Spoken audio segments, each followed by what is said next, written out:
वर्षा गायकवाडांच्या उमेदवारीवरून आता प्रकाश आंबेडकर यांनी टोलेबाजी केली। मतदारसंघ सोडून त्यांना दुसरीकडे उमेदवारी दिल्याचं आंबेडकरांनी म्हटलेलं आहे। वर्षा गायकवाड यांना बळीचा बकरा बनवण्यात आलं असं देखील प्रकाश आंबेडकरांनी विधान केलं। लोकसभा निवडणुकीनंतर महाविकास आघाडी राहणार नाही असा दावा त्यांनी केलाय। तर लोकसभेनंतर राज्यात महाविकास आघाडी राहणार नसल्याचं देखील प्रकाश आंबेडकरांनी म्हटलंय। तर विधानसभेला महाविकास आघाडीमधील सर्व पक्ष हे वेगवेगळे लढतील असं देखील आता आंबेडकरांनी म्हटलंय। काँग्रेस पक्षाने वर्षा गायकवाड यांना सर उभं केलेलं आहे। त्यांचा आमदारकीचा मतदारसंघ सोडून त्यांना उभं करण्यात आलेलं आहे।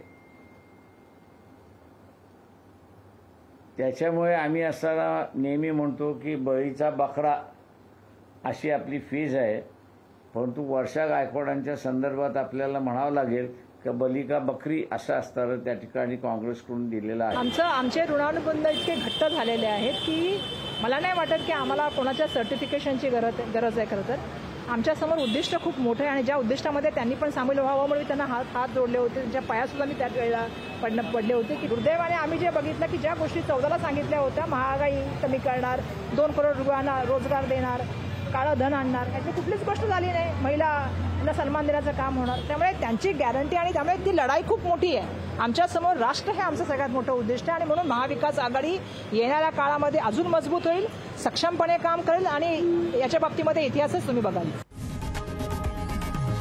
लोकशाही मराठी ऐका, पहा, जागरूक रहा।